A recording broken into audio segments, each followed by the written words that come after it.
Muy buenos días, encantada de estar aquí. Un feliz día para todos quienes nos escuchan.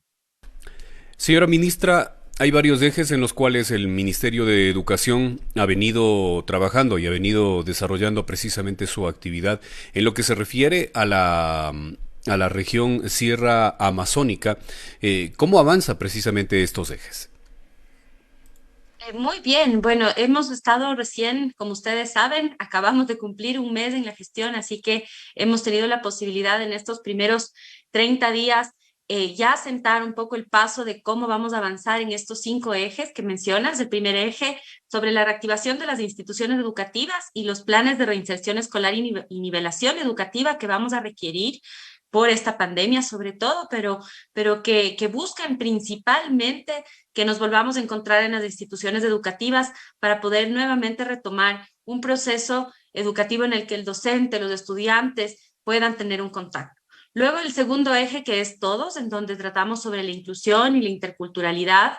Allí también hablaremos sobre educación intercultural bilingüe y de etnoeducación, dos elementos fundamentales también para sacar a relieve esta población que es parte de nuestro país, que no, ha sido muy rezagada en el tiempo y necesitamos también restituir algunos derechos que han sido tal vez recibidos de una manera mucho más lenta que en el resto de la población. Luego tenemos libres y flexibles, la flexibilidad del sistema educativo, ahí hablaremos de la autonomía, la libertad de las instituciones educativas y trabajaremos en los currículos contextualizados a las distintas realidades territoriales, fuertes en el principal eje de fuertes, dentro del eje fuertes, la principal actividad es la dignificación de la carrera profesional docente, los docentes como el corazón del Ministerio de Educación.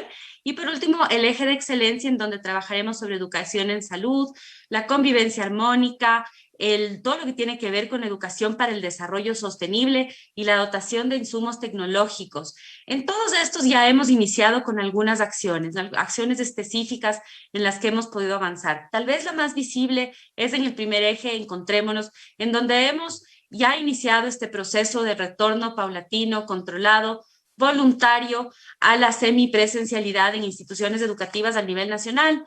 Al último corte, la fecha de último corte, tenemos 1.619 instituciones educativas, de las cuales 1.345 han hecho uso de este permiso de uso de las instalaciones educativas. En su gran mayoría siguen siendo instituciones educativas rurales. Se trata de 1.162 instituciones que son rurales, llegando a 61.488 estudiantes.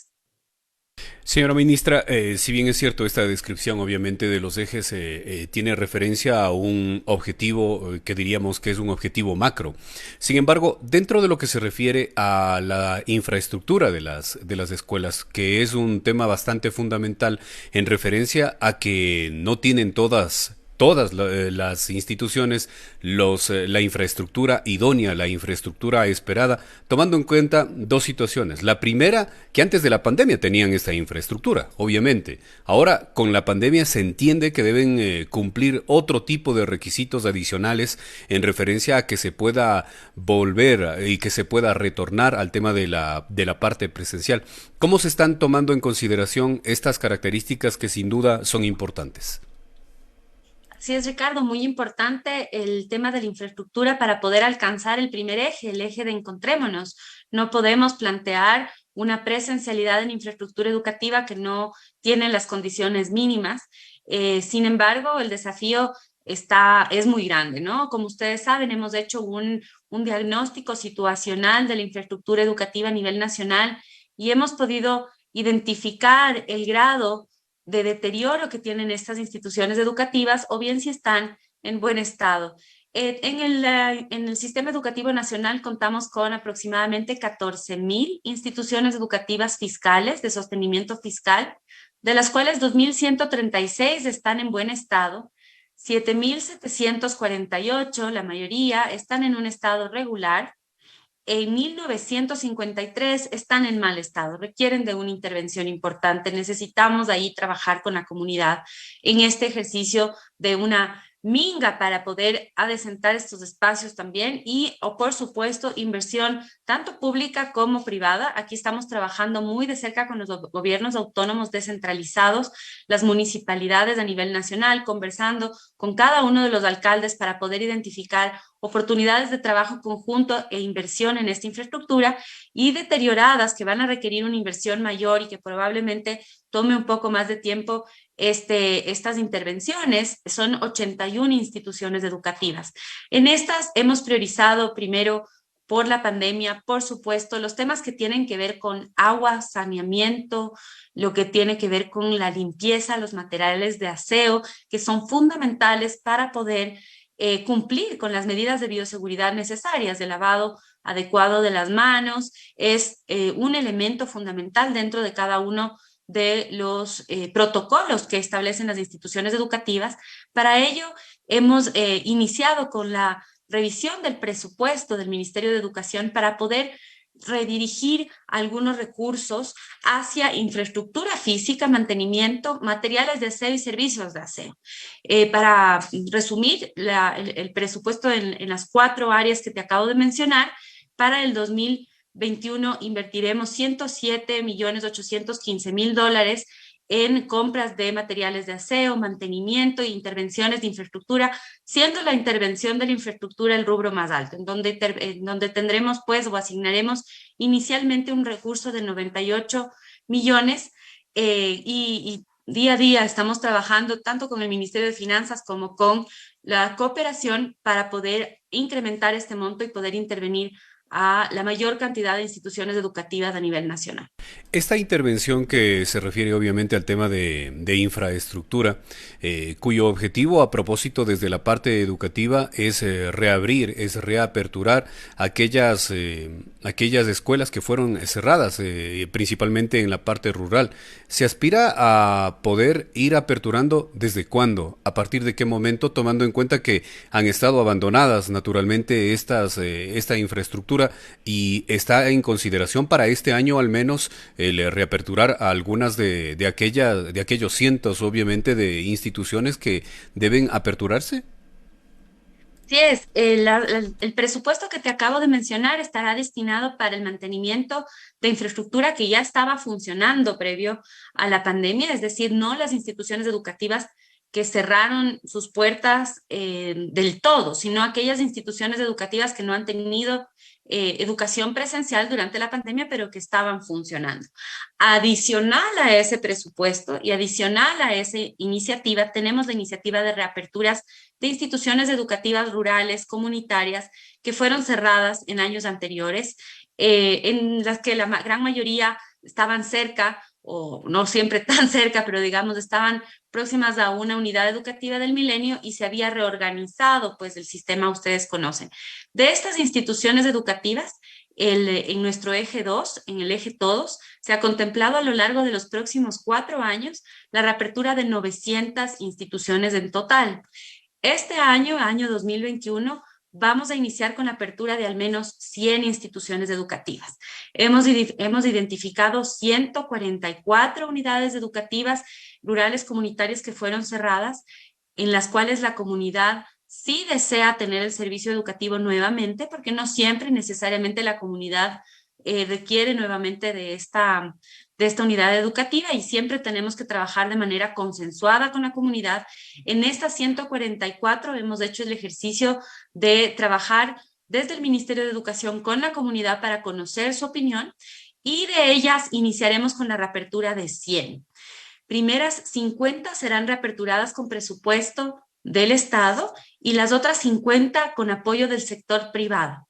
Hemos trabajado muy de cerca con el sector privado, con empresas del mundo productivo y también generalmente particulares, pero también públicas, que apadrinarán estas 50 instituciones educativas y nos apoyarán para su reapertura este año. Son 100 a nivel nacional con las que iniciaremos este proceso. Ya de hecho se ha iniciado con la contratación. Ustedes saben esto, para estas intervenciones se requiere iniciar unos procesos de contratación pública que también toma unos meses y ya poder pues iniciar para que a finales del año podamos tener estas 100 instituciones educativas. Señora ministra, permítame, vamos a invitarle también a mi compañero Neto Goyes, que se encuentra en la unidad móvil a esta hora, a este diálogo en el informativo de la ciudad. Gracias, Ricardo, por una llamada informada. Señora ministra, buenos días. Dentro de, Buenos días, lo Neto. que, dentro de lo que venían dialogando con Ricardo, se habla precisamente de aristas de acción del ministerio, que son varias, pero todos pasan por la parte económica. ¿Cómo está dentro de la situación el acuerdo y el futuro más próximo con maestros jubilados y con aquellos que están próximos a jubilarse y la situación de recategorización? Porque también es un frente que tiene el Ministerio de Educación sobre esto, ¿cómo responderles? Bueno, primero y principalmente, siempre todos estos planes tienen un presupuesto que está atado al mismo, es parte del Plan Nacional de Desarrollo, en este caso en los temas educativos, y se está trabajando tanto con la Secretaría de Planificación como con el Ministerio de Finanzas para que el presupuesto necesario sea incluido en la proforma presupuestaria que será presentada a la Asamblea Nacional en septiembre de este año. Ahora bien, sobre el presupuesto específico para los temas que tienen que ver con los incentivos adicionales a la jubilación que reciben docentes que ya se jubilaron del sistema educativo nacional y que tenían pues un nombramiento dentro de este sistema educativo nacional. El Estado tiene una deuda pendiente con muchos de ellos. Nosotros lo tomamos muy seriamente. Apenas ingresamos al ministerio, logramos hacer una reestructuración presupuestaria para por lo menos comenzar con algunos pagos. Ya se iniciaron los pagos, esta semana que pasó ya se inició los pagos, y vamos a llegar a 12 millones de dólares primero, y por supuesto estamos también trabajando con el Ministerio de Finanzas para poder conseguir recursos adicionales y seguir avanzando en estos pagos pendientes que se tiene con los docentes jubilados. Sobre los temas de recategorización y concursos de méritos de oposición, uno de los temas principales a tratar con todos los docentes a nivel nacional y construir de manera participativa con ellos es el escalafón docente, que requiere de una actualización. Este escalafón y repensar este escalafón es parte de ese cuarto eje fuertes de la dignificación de la carrera docente. Allí ya hemos iniciado dos acciones específicas. La primera tiene que ver con replantear el modelo de concursos de méritos de oposición para poder tener concursos más frecuentemente e ir cubriendo estas partidas que están ocupadas en este momento por docentes por contrato con nombramiento provisional, para que ya podamos tener un mayor número de docentes dentro de la plantilla del Ministerio de Educación como docentes con nombramiento, y además generar un proceso que sea más ágil. Por otra parte, hemos también iniciado un proceso de revisión del estatuto orgánico del Ministerio de Educación para identificar cómo podemos mejorar el servicio que se da desde el Ministerio de Educación a toda la ciudadanía, y en particular también a nuestros funcionarios o exfuncionarios como docentes, ¿no? Y esto requiere también de la revisión de los perfiles de los distritos educativos, algo que forma parte de esta revisión del estatuto orgánico por procesos del Ministerio de Educación. Señora ministra, dentro de lo que se refiere a este quinto eje, que particularmente hablamos de la excelencia educativa, se busca trabajar por la calidad, dice, educativa en el ámbito pedagógico y tecnológico. Y ahí yo tengo obviamente una consulta salta notablemente, porque en este tema de pandemia, desafortunadamente el porcentaje en donde existe internet, y de manera muy particular si nos referimos a la provincia de Chimborazo, hay espacios en donde ni siquiera ha llegado la línea telefónica, y no estoy exagerando, y tampoco se cuenta con el servicio de internet, y por tanto de pronto algunos maestros han desarrollado una actividad titánica, por así decirlo, en tiempos de pandemia para intentar en algo entregar este tema de la parte educativa, que no específicamente ha sido virtual, porque la virtualidad no existe tampoco en estos espacios.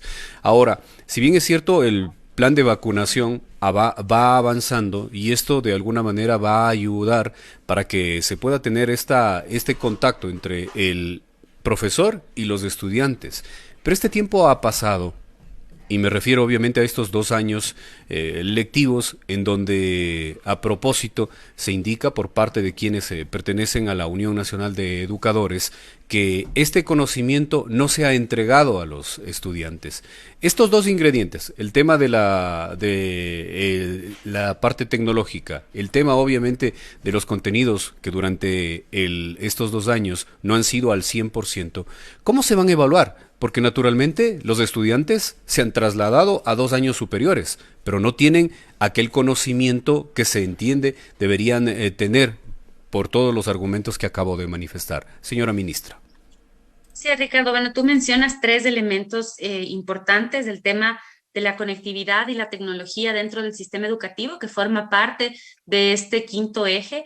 Efectivamente, no podemos hablar de una educación que haya sido virtual durante esta pandemia. Ha sido un número reducido de estudiantes del que realmente ha sido beneficiado con esta posibilidad, pero la gran mayoría de la ciudadanía lo que ha podido vivir es una modalidad de educación a distancia, pero no virtual necesariamente, sino que ha recibido a través de medios electrónicos o incluso impresas o física una ficha pedagógica en donde además se buscaba que los estudiantes pudiesen trabajar en gran medida de forma autoguiada. Esto no es lo mismo y jamás sustituirá a la presencialidad con un docente. Esto se complementaba con un esfuerzo enorme en programas de radio educativa y televisión educativa, que sí ha permitido dar continuidad al proceso educativo durante la pandemia, pero el nivel o el alcance de esas destrezas y competencias estimadas en el currículo va a ser inferior. Para poder tener el dato de cuál es la brecha de este nivel de conocimiento adquirido durante este periodo, vamos a hacer un ejercicio censal inicial y poco a poco iremos ahondando en este diagnóstico. El primer ejercicio censal será en lo que hemos denominado los puntos de encuentro. Los puntos de encuentro son espacios a los que acudirán los estudiantes de manera paulatina, se les llamará por una única vez, primero para el primer encuentro, y pasarán por 4 estaciones en donde podremos diagnosticar, en primer lugar, tener información general sobre su estado de salud, sobre cómo han estado trabajando en este tiempo. En segundo lugar, cuál es su estado pedagógico. Nos vamos a concentrar en esta primera evaluación en los aspectos que tienen que ver con la comprensión lectora, que es un indicador muy importante de nivel de aprendizaje en cualquiera de las edades en las que estén nuestros niños en el sistema educativo nacional. Y una tercera estación sobre la situación psicosocial, que también afecta el aprendizaje, que tiene que ver con la ansiedad, el estrés, si han sido víctimas de violencia intrafamiliar u otro tipo de violencia durante esta pandemia. Y una cuarta estación lúdica, en donde podrán pues interactuar brevemente en grupos muy pequeñitos, en actividades dirigidas en las que nos apoyarán, entre otros actores del Ministerio del Deporte.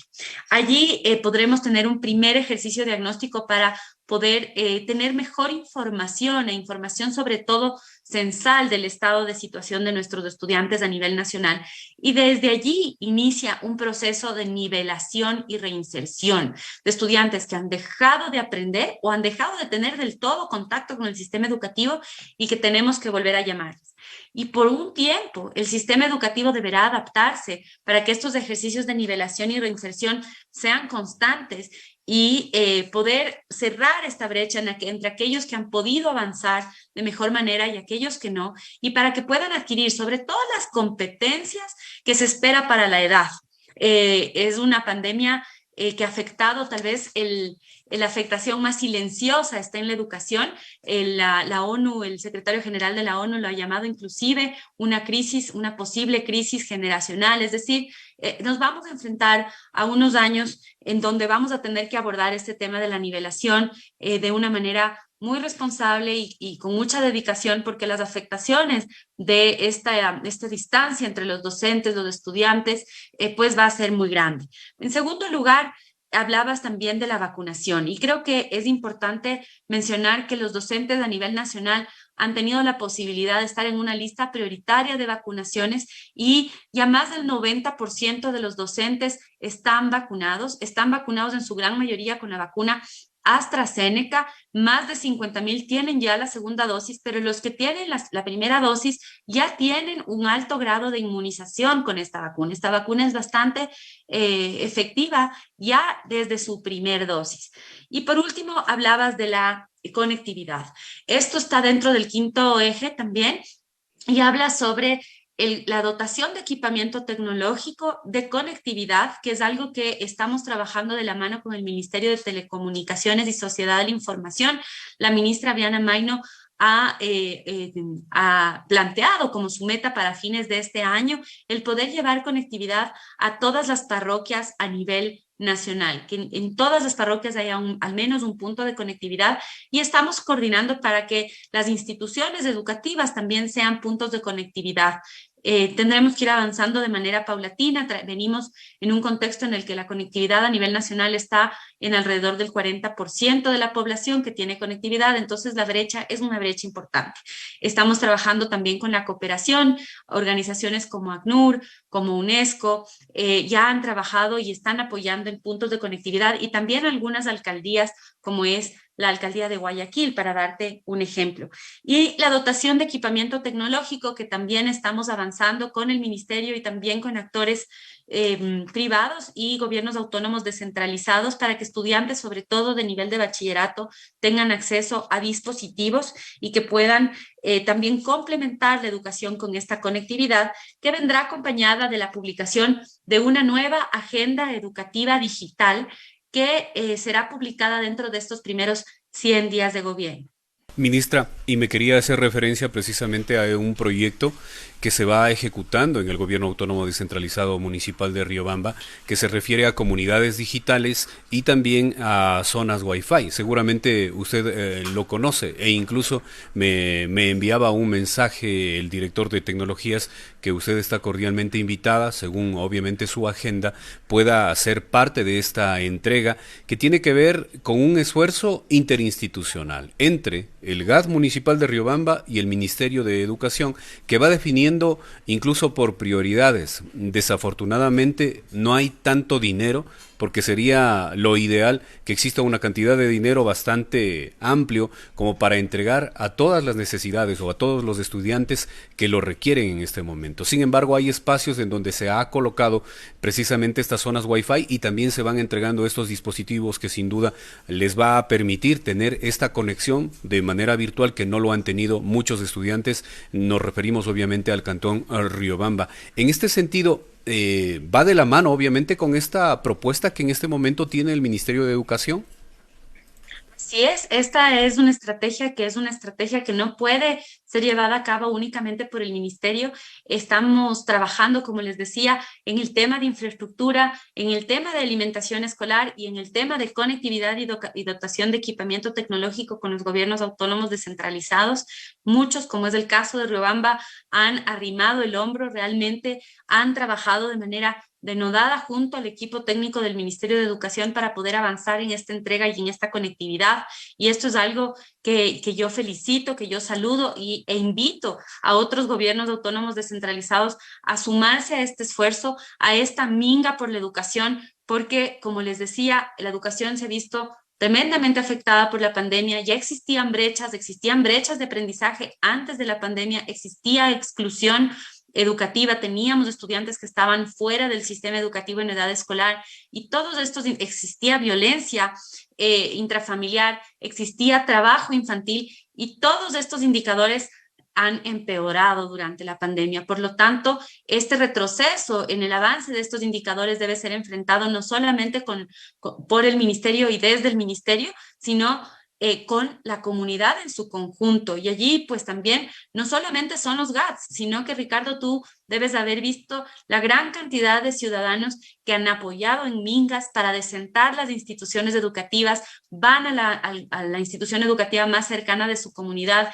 y han apoyado en estas mingas para cortar el césped, para pintar, para que esté la institución educativa lista para el momento en que los estudiantes tengan que retornar de manera semipresencial y voluntaria a las aulas. Y este es un trabajo de la comunidad que debe continuar y que invitamos a que continúe en este encuentro por la educación, porque realmente es una tarea de todos. Ministra, una situación adicional. Tenemos el contacto precisamente con Neto. Te escuchamos. Gracias, señora ministra. Dentro de la campaña del señor presidente Lazo manifestaba el retorno también de la educación técnica. Esto será ya para el próximo año lectivo. El bachillerato único llegó a su fin. Hay una nueva modalidad dentro del bachillerato para la formación y educación intermedia. Tenemos, ustedes saben, dentro de la Ley Orgánica de Educación Intercultural se contemplaba ya desde el 2011 la existencia de los bachilleratos técnicos y dentro de esos bachilleratos técnicos más de 30 figuras profesionales que sí han continuado, pero a las cuales hay que darles mucha fuerza. Dentro de ellas están los bachilleratos técnicos artísticos, industriales, agropecuarios, entre otros. Y pues es parte del plan de trabajo. Nosotros estamos de acuerdo en continuar con la implementación del Plan Nacional de Educación Técnica y Formación Dual. Este plan contempla algunas acciones específicas que se van a llevar a cabo y además trabajaremos cercanamente con la Secretaría de Educación Superior para que exista una mayor conexión entre las distintas figuras profesionales del bachillerato y las carreras de educación superior, para que cuando exista una carrera técnica a nivel de educación secundaria, algunos créditos y conocimientos adquiridos sean reconocidos ya en la educación superior, para que estos estudiantes no deban repetir clases en donde revisan o ven elementos que ya han recibido dentro del bachillerato técnico. Esto forma parte del trabajo conjunto que estamos realizando con la CENESID para la reforma de algunos artículos de la Ley Orgánica de Educación Superior que permitan esta mayor articulación entre el bachillerato y la educación superior. Asimismo, tenemos que continuar la revisión de las mallas curriculares y de los perfiles de las figuras de bachillerato a nivel nacional para ir hacia un bachillerato más pertinente, un bachillerato que responda más a las necesidades de los estudiantes para su inserción laboral. Y estas son transformaciones que pues tomarán un tiempo importante, porque ustedes comprenderán que mucho de esto va acompañada de la adquisición de equipamiento tecnológico, equipamiento de infraestructura, también industrial en muchos casos, para que los estudiantes puedan hacer sus prácticas o bien que se generen estos convenios con las empresas en donde los estudiantes puedan hacer sus prácticas de manera presencial, y esto forma parte de esta hoja de ruta de este Plan Nacional de Educación Técnica y Formación Dual que nosotros vamos a implementar y vamos a seguir impulsando desde el Ministerio de Educación. Señora ministra, hemos abordado, mejor dicho, diferentes aspectos y ya para finalizar esta entrevista, como el tema de cómo se encuentran los estudiantes, de la infraestructura, obviamente de esta propuesta que apunta naturalmente a estos ejes. Sin embargo, hay un aspecto que es fundamental y es básicamente los profesores, las profesoras. Y se lo digo así directamente, porque hay algunos profesores frente a los cuales hay que sacarse el sombrero imaginariamente. Sin embargo, también hay de los otros. Hay aquellos profesores que por el tema y como pretexto de la pandemia simplemente no trabajaron. Así de directo. En este sentido, no es que estemos en contra de pronto de personas en particular, sino que si hay un porcentaje de seres humanos que de pronto fue muy cómodo tomar esta decisión. ¿Qué es lo que se va a realizar para intentar cambiar el chip, digo yo, de estas personas para que obviamente contribuyan en primer lugar a un trabajo que lo tienen y que respondan también a una remuneración que también la tienen y que muchos de otros profesores han puesto precisamente, han sido plata y persona, como se dice, en el barrio para el desarrollo de las actividades curriculares?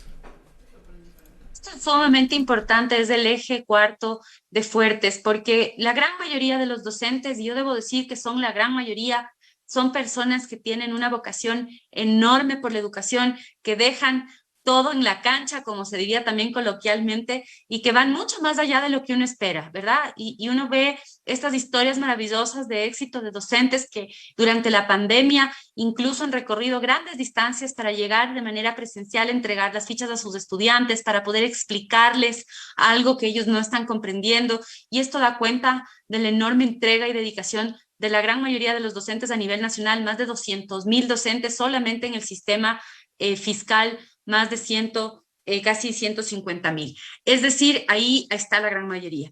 Entonces, ¿qué debemos hacer? Primero, sí, un cambio de cultura, en donde nosotros reconozcamos la labor del docente, valoremos el trabajo que ellos realizan con sus estudiantes. Y creo que esto es algo que la pandemia ha ayudado realmente, porque las familias ahora saben lo difícil que es acompañar a los hijos en el proceso educativo, ahora que los han tenido en casa. Creo que también muchos pueden sentir más empatía con los docentes y darse cuenta de la enorme labor que es y lo difícil que es este trabajo y esta profesión, y del amor que uno debe tener para esta profesión. Asimismo, vamos a trabajar como les decía, el cambio del escalafón para que sea un escalafón que también invite a una carrera profesional que satisfaga también estos deseos personales de cada uno de los docentes, y retornaremos a clase también al trabajo presencial. Ustedes saben, todo a nivel nacional ya se está estableciendo cuáles son los protocolos de retorno paulatino y también progresivo al trabajo presencial, no solamente de los servidores públicos, sino de todos los funcionarios públicos y empleados privados a nivel nacional que ya pueden comenzar a hacer uso de las instalaciones de sus trabajos de manera presencial, y los docentes no serán la excepción. Tenemos que comenzar a trabajar en este retorno controlado al trabajo presencial, y esto también nos ayudará a llevar una mejor cuenta de qué está sucediendo, de cuáles son los docentes que están realmente realizando sus trabajos, y esto se cruza con un mecanismo de reporte que ellos han tenido que cumplir, y que todavía existen docentes que no han entregado sus reportes de teletrabajo, ¿no? Entonces, en este momento podemos ya que vamos a comenzar a tener este contacto más presencial, cruzar la información del trabajo presencial con los reportes de teletrabajo, y trabajar junto a los docentes y junto a la comunidad en general en esta estrategia de revalorización, de dignificación de la carrera profesional docente, y para poder también trabajar con los docentes en este nuevo escalafón. Señora ministra, una cortita únicamente. ¿Para cuándo el cambio del coordinador zonal, nos dicen? Estamos en un ejercicio de revisión de absolutamente todas las carpetas en esta semana, y estamos empezando a anunciar algunas ratificaciones en algunos casos y cambios en otros. Esperamos en las próximas 2 semanas ya tener respuestas para todas las coordinaciones zonales a nivel nacional. Es también el mismo caso para los distritos. Ha sido un ejercicio muy arduo porque no hemos solamente tomado la decisión del cambio de una persona por otra sin tener un criterio técnico, sino que se ha hecho una revisión exhaustiva de postulaciones. Es decir, se ha trabajado con un proceso de selección, con unos términos de referencia para revisar que los perfiles sean cumplidos, que se verifique que no exista tampoco demandas o denuncias formales por ejemplo, corrupción. Es decir, hemos hecho una revisión integral de todos los postulantes, entrevistas a los postulantes, y esto pues nos ha tomado este mes de trabajo, pero les agradezco a toda la comunidad por su paciencia, y pronto pues ya podemos tener la información ya cierta, ya sea de las ratificaciones o de los cambios, tanto de las coordinaciones zonales como de los distritos a nivel nacional, y vamos a habilitar un espacio, una pestaña en la página web del Ministerio de Educación, en donde va a poder la comunidad ver los perfiles tanto de los funcionarios que trabajan en planta central en Quito, como de los coordinadores zonales y directores distritales a nivel nacional, para que se conozca cuál es el perfil técnico y cuál es la hoja de vida de cada una de estas personas. Muy bien, señora ministra, le queremos agradecer. Nos hemos extendido, pero le agradecemos obviamente por este tiempo, y ojalá en otra ocasión podamos ampliar y también identificar aquellos objetivos que la educación nos vaya cumpliendo y que serán objetivos obviamente de la colectividad del Ecuador.